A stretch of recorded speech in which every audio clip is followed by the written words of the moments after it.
ce sujet d'Unsolved Mystery, que vous connaissez sûrement, le 2 juillet 1947 au Nouveau-Mexique, un certain Mike Brazel entend ce qu'il croit être un coup de tonnerre. Le lendemain, il va vérifier dans son champ, pensant y trouver des débris. C'est vrai, mais pas des débris d'arbres comme il pensait. Il y a là des débris de métal léger. Il prévint la base militaire de Roswell et un certain Floyd Loretta va enquêter sur les lieux. Il ramassa les fameux débris dont je parlais et constata que ce qui semblait être fait de bois pouvait se briser mais ne brûlait pas. La simple et bonne raison qu'il ne s'agissait pas de bois mais de plastique. Mais les gens en avaient encore vu assez peu à l'époque. 2 officiers également sur les lieux, dont Jess Marcel, affirmèrent qu'il y avait d'autres choses sur les lieux, dont un coffre plein de débris et couvert de symboles hiéroglyphiques. Mais qu'apparemment on n'aurait pas retrouvé tout ça par la suite, une fois que ça a été rapporté à la base. Les débris furent récupérés. Un autre objet présent sur les lieux aurait été un grand disque en métal.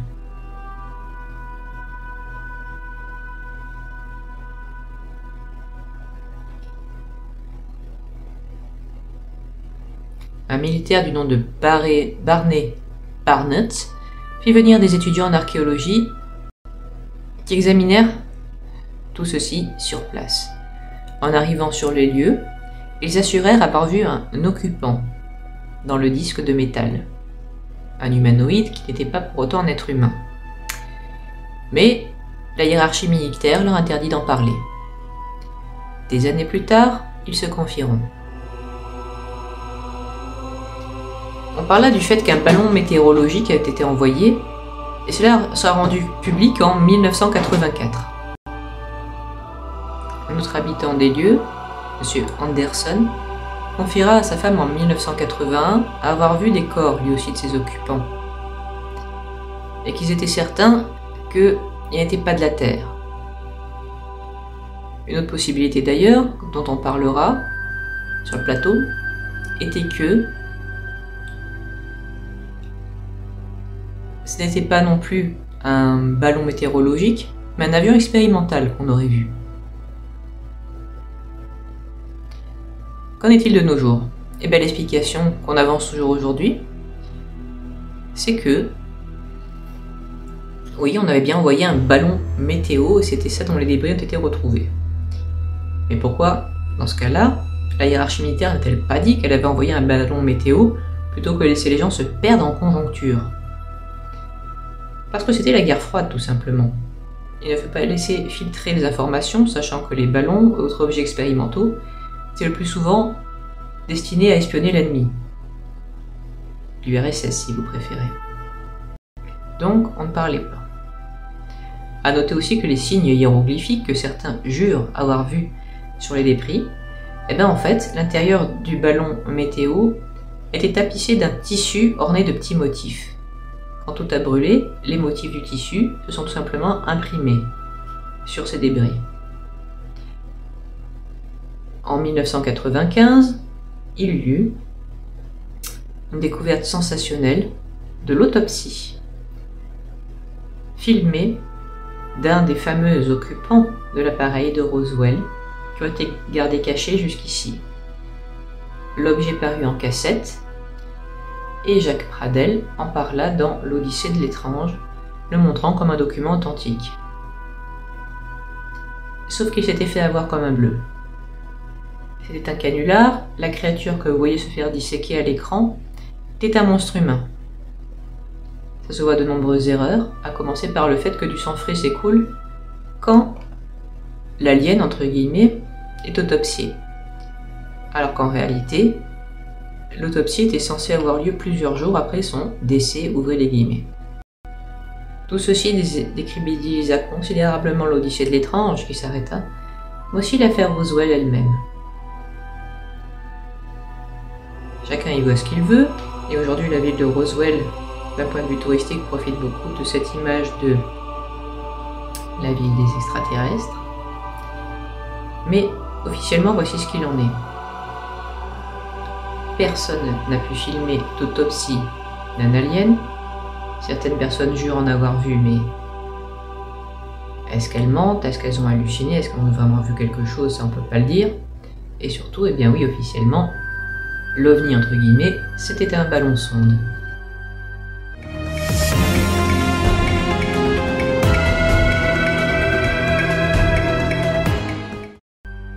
L'histoire d'Andrea Albertini se déroulait à Trieste en Italie.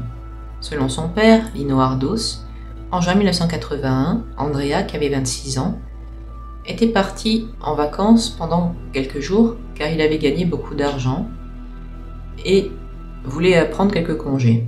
Le lendemain, il appela ses parents pour leur dire que tout allait bien. Après quoi, plus de nouvelles.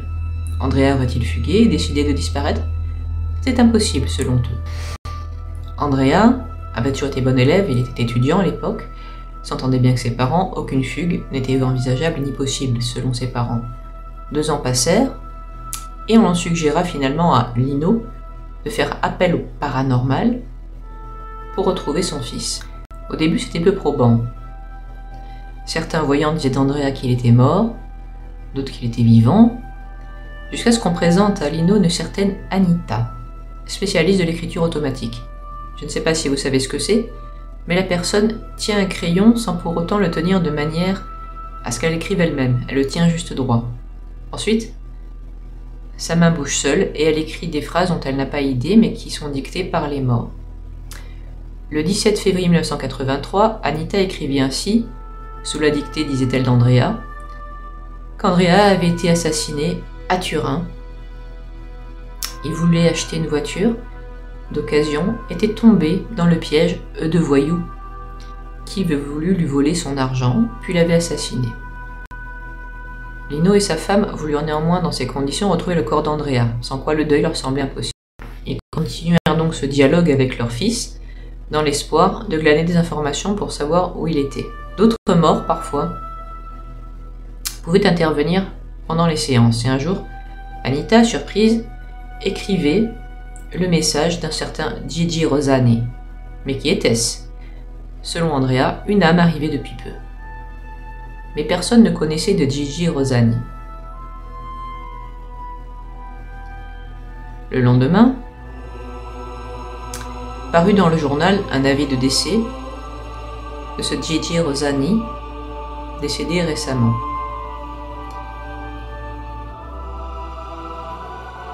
Donc, en gros, Anita aurait écrit son message quelques 12 heures avant que n'ait paru l'annonce dans le journal, et alors qu'elle ne pouvait pas être au courant du décès déjà de Gigi Rosani. On usa de radiesthésie pour savoir, à l'aide d'une carte, où se trouvait le corps d'Andrea.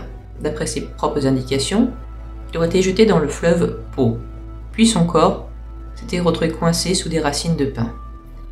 Anita traça les contours possibles du lieu. Quand on pensa avoir trouvé le bon arbre, des plongeurs se relayèrent. Malheureusement, tout ce qu'ils purent ramener, c'était le morceau d'un pantalon très long, comme s'il avait appartenu à une personne très grande, et Andrea mesurait 1,97 m. Mais son corps, lui, ne fut jamais retrouvé. Cela ne découragea pas ses parents, toutefois. Sa mère croyait à un message donc reçu d'Andrea, qui lui assura qu'il était né, qu'il était mort jeune donc, afin de convaincre le monde que l'au-delà existait bien. Andrea, qui était devenu subitement sourd à l'âge de 6 ans, avait été guéri après un pèlerinage à Lourdes. Il assure, dans ses messages automatiques, que le Seigneur l'avait choisi pour parler de tout cela et parler de la réalité de l'au-delà. Lino, lui, avait écrit plusieurs livres et avait fait instruire le procès en béatification de son fils. Qu'en est-il aujourd'hui? Bien, c'est très simple, je ne sais ni si on a retrouvé le corps d'Andrea, ni s'il a été effectivement béatifié. Mais alors, ce reportage en particulier que j'avais pas vu à l'époque, il y a pour moi un contexte un peu particulier qui m'a toujours fait hurler de rire, et voilà comment ça s'est passé. J'étais dans une école catholique et un jour on nous dit qu'on va avoir un cours sur quelque chose de spécifique sur la télé. On se dit bon d'accord, on s'assied et on nous montre un extrait d'émission que je reconnais aussitôt, c'est Mystère. dont la disparition m'a bien fait de la peine. Le reportage était le mystère Andrea, que je n'avais pas vu. Et on ne l'a pas montré juste comme ça. Après, un prêtre, car c'était un prêtre qui nous a montré tout ça, nous a dit « Alors voilà, surtout, il ne faut pas vous faire avoir par la télé. Là, vous voyez les mécanismes pour vous manipuler, tout ça. Attention, bourrage de crâne. Le crayon, là, vous voyez, on ne voit jamais vraiment comment il est tenu. Attention. Savoir avant que ce soit dans le journal que quelqu'un est mort, c'est très possible. Moi, par exemple, je le sais avant qu'on publie quelque chose. Mais c'est normal, les prêtres sont les premiers qu'on prévient pour organiser les funérailles. Moi, je m'étais dit, ils ont sérieusement choisi cette émission-là pour qu'on fasse attention et qu'on n'avale pas tout. Bon, il n'y a peut-être pas beaucoup plus d'exemples à l'époque. Et je vous ai dit, j'ai pas tout avalé pour autant. Je ne sais pas plus que vous, et je ne peux pas l'affirmer absolument, que Andrea a bien communiqué par-delà la mort avec ses parents. Mais c'était un peu vexant qu'on choisisse cette émission-là en particulier pour la dénoncer comme un attrape-couillon. Voilà. C'est tout ce que j'en sais aujourd'hui.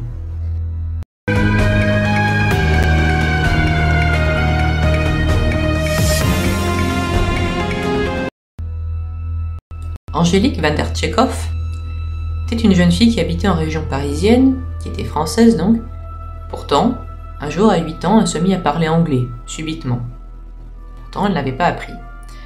Elle s'inscrivit à un cours où elle s'avéra être très douée. Elle fit un voyage à Londres, 10 ans plus tard, et se dirigea avec une facilité déconcertante vers certains lieux qu'elle était absolument certaine d'avoir déjà vus avant. Pendant son séjour à Londres, elle rencontra un jeune homme du nom de James. Ils sortirent ensemble, mais 2 ans plus tard, le pauvre James décéda dans un accident de voiture. Chagrinée, Angélique rentra en France, puis fit là-bas une séance dite de régression, c'est-à-dire que vous voyez vos vies antérieures. Elle se vit petite fille en Angleterre et au XVIIIe siècle, une petite fille pauvre. Elle pénètre dans une maison et attrape un livre pour le lire, mais des hommes en perruque, c'est-à-dire habillés comme des nobles, viennent la chercher, la grondent, mais une jolie dame intervient. Elle aussi est bien habillée, c'est une noble. Elle semble apprécier Angélique. Angélique, elle, vit chez une nourrice, très pauvre. Elle a difficulté à s'occuper correctement d'Angélique et d'autres enfants qui lui ont été confiés, dont James, ou plutôt la version antérieure de James. Un jour, la jolie dame vient voir la nourrice et lui donne un dédommagement en échange d'Angélique et de James qu'elle décide d'élever.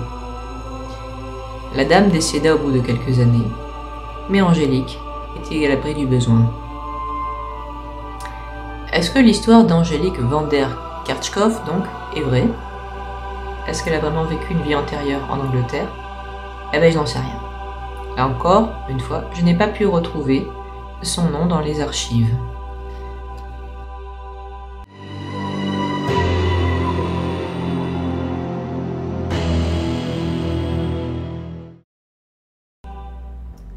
Ce mystère est celui d'une famille ayant 6 générations de voyantes depuis 1830.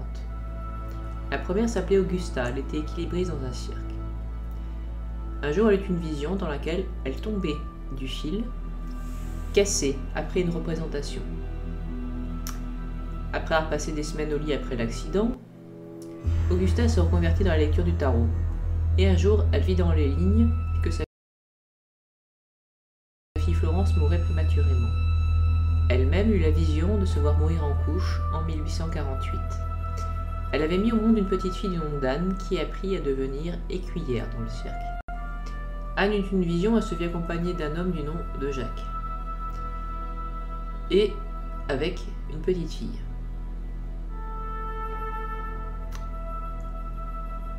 Elle vit 3 hommes et 3 petites filles. L'explication est qu'elle eut successivement 3 maris et 6 filles de ses différents mariages. Son premier époux mourut d'une chute, le second d'une maladie. Quant à son dernier époux, elle le vit mort avant midi alors qu'il était à l'hôpital, c'est ce qui se produisit. Anne vendit le cirque en 1900 et ouvrit un cabinet de voyance. Elle avait une fille du nom de Julia. En 1940, elle eut la vision d'un homme, Bastien, qui devint son mari et qu'elle rencontra pendant la guerre.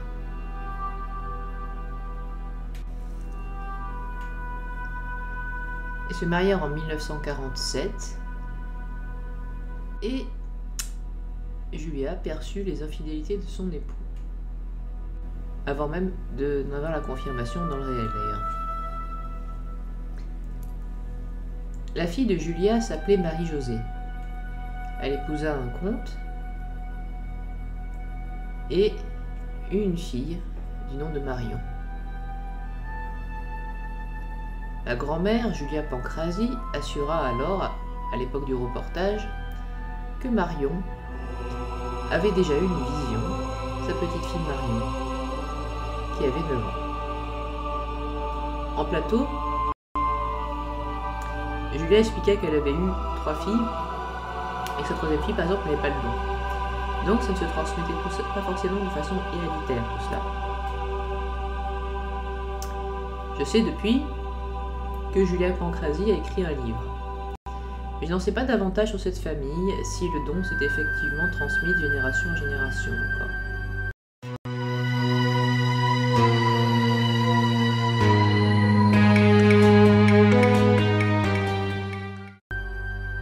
En 1975, le satellite Viking photographia Mars pour la première fois donc de près. Il prit des photographies de zones sombres et claires à la surface qui donnèrent à se demander si la vie avait existé sur Mars, puisque l'une des photographies ressemblait bougrement à un visage qu'on aurait taillé dans la pierre. Pour beaucoup, la symétrie du visage ne pouvait pas être naturelle. Mais selon d'autres scientifiques, y voir des yeux à cette colline, c'est de la pareidolie. Un effet qui naît dans le cerveau, qui vous fait voir des visages là où il n'y en a pas. D'autres encore soutinrent, malgré tout, que selon l'angle de la caméra des photos prises par Viking, vous pouvez voir des yeux, des dents, et même un deuxième visage de l'autre côté de la planète. D'autres photographies devraient être prises en 1992, mais être 50 fois plus précises que les précédentes.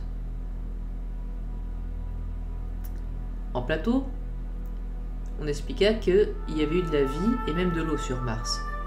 C'est juste que, comme cette eau avait vite disparu, la vie n'avait pas eu le temps de s'y développer. Qu'en est-il aujourd'hui? Eh bien, depuis qu'on observe les planètes, beaucoup ont cru qu'il y avait eu de la vie sur Mars parce que les premiers astronomes avaient pu observer ce qui ressemblait à des canaux creusés par les humains à la surface de Mars. Mais en réalité, il s'agissait tout simplement de canyons naturels.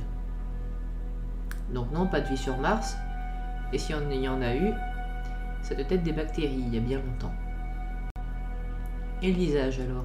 Le 5 avril 1998, un nouveau satellite, Global Surveyor, retourna photographier Sidona Mansai, le nom qu'on avait attribué à la colline.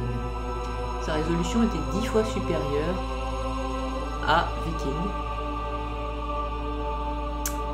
Et grâce à un orbiteur européen, Mars Express est une nouvelle photographie de la région.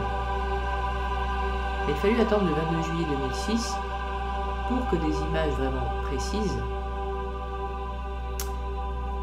sortent et que l'on constate, comme vous le savez peut-être, que cette colline n'avait en réalité rien d'humain et qu'il s'agit bien de pareidolie, quand on pensait avoir vu un visage en 1975. Il n'en reste finalement qu'une image de la pop culture,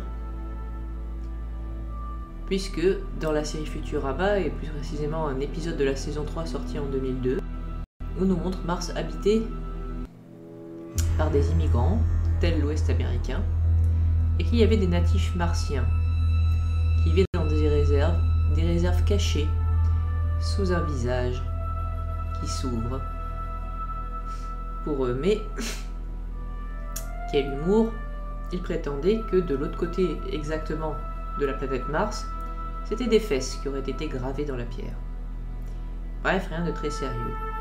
Je crois que nous pouvons considérer le visage de Mars et ses origines comme un mystère résolu.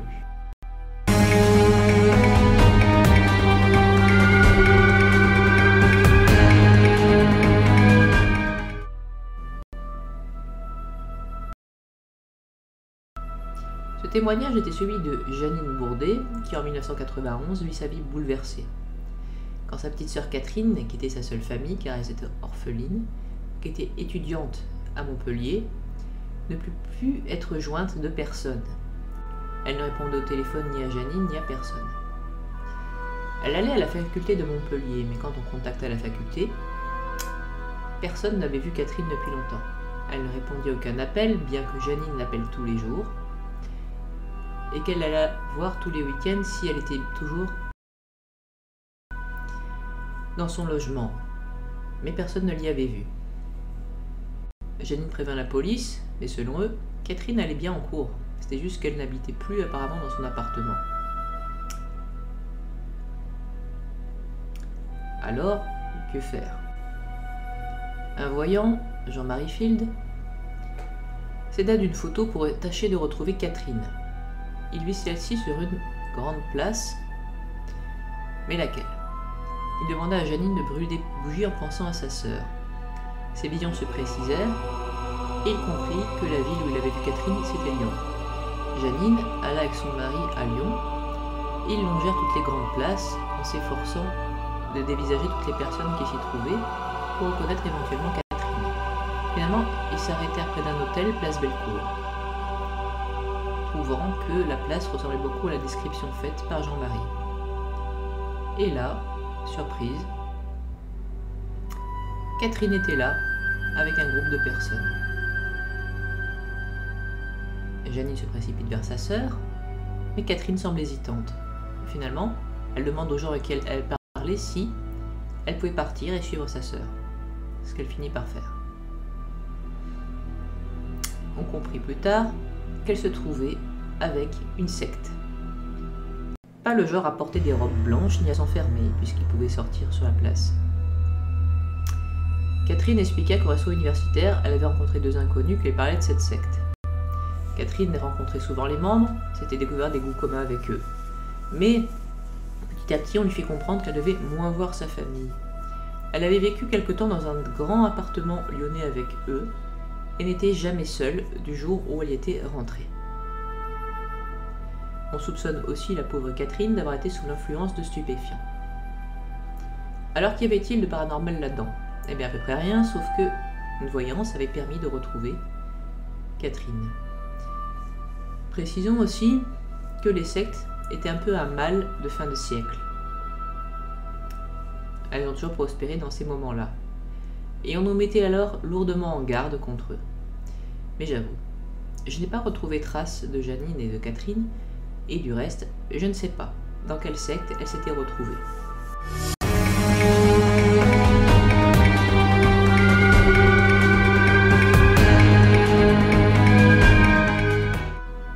En 1973, le fils de Jeanne Moranier, Georges, décéda à 29 ans. Chez elle, Jeanne remarqua alors que des objets changeaient de place, que le couvercle de son piano tombait tout seul, pire, que son piano semblait jouer tout seul. Elle l'entendait. Et en plus, c'était la chanson préférée de Georges. Jeanne n'était pas croyante, et Georges, de son vivant, lui reprochait souvent son matérialisme. Alors, Jeanne, là, commençait à se demander si tout ce qu'elle entendait, c'était pas Georges. Elle demanda d'avoir des preuves. D'après un parapsychologue,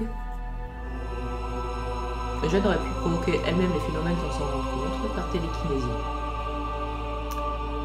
Sauf que, selon Jeanne, il y a eu des phénomènes aussi chez sa fille Marie. Par exemple, celle-ci ne trouvait plus son peignoir à la salle de bain et le retrouvait au grenier. claqué. Et elle avait 2 filles, dont un bébé, Janine. Et elle voyait que le lit de son bébé avait été déplacé à 3-4 mètres. Marie, elle était croyante. Elle entendait aussi des vacarmes de vaisselle cassée dans la cuisine, mais quand elle entrait, tout était intact. Jean Prieur, un spécialiste de la question, se dit que comme Jeanne et Marie ne vivaient pas ensemble, elles ne pouvaient pas s'influencer mutuellement.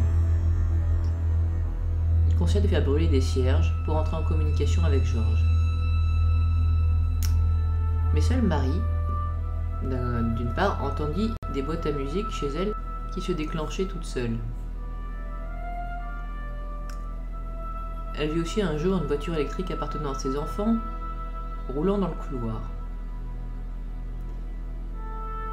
Intriguée, elle dit à la voiture « Georges, si c'est toi, fais clignoter les phares 3 fois. » Ils clignotèrent 3 fois. Pire, en inspectant la voiture le lendemain matin, Marie s'aperçut qu'elle n'avait plus de piles et de surcroît elle était cassée. On demanda à un médium de demander à Georges pourquoi il avait mis fin à ses jours, car il était décédé de cette manière. Et Jeanne se mit à l'écriture automatique pour avoir plus de réponses. Georges, dit-on, lui aurait dicté 7 livres. C'est ce que Jeanne dit en plateau. Et aussi des articles pour les journaux.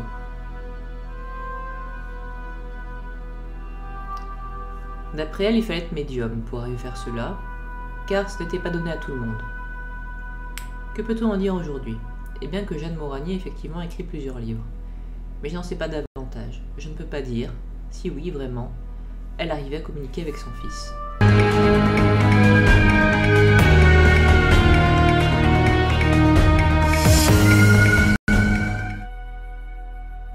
En 1957 en Norvège, 4 hommes de l'armée de l'air, dans un avion C-47 Dakota, aperçurent une lueur qui n'était ni celle d'une étoile, ni celle d'un avion. Et cette chose leur a foncé dessus. Un des pilotes a plongé et l'appareil a passé au-dessus de cette lumière vive.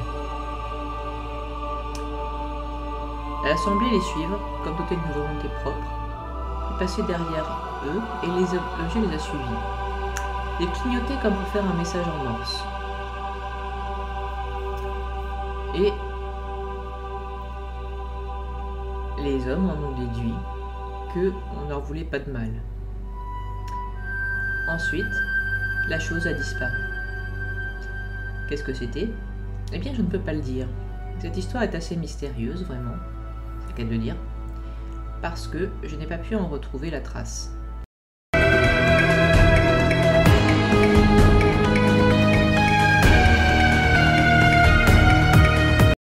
Bentwater était une base militaire américaine dans le sud-est de l'Angleterre.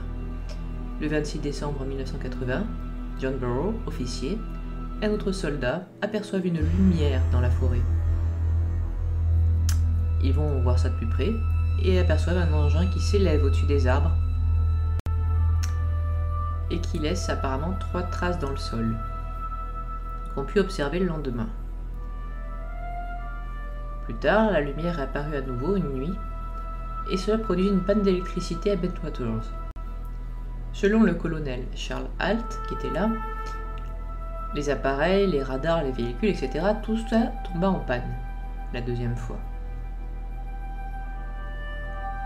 Avec ces hommes, il suivit le fameux objet brillant à l'intérieur d'une bâtisse dans la forêt qui prit feu.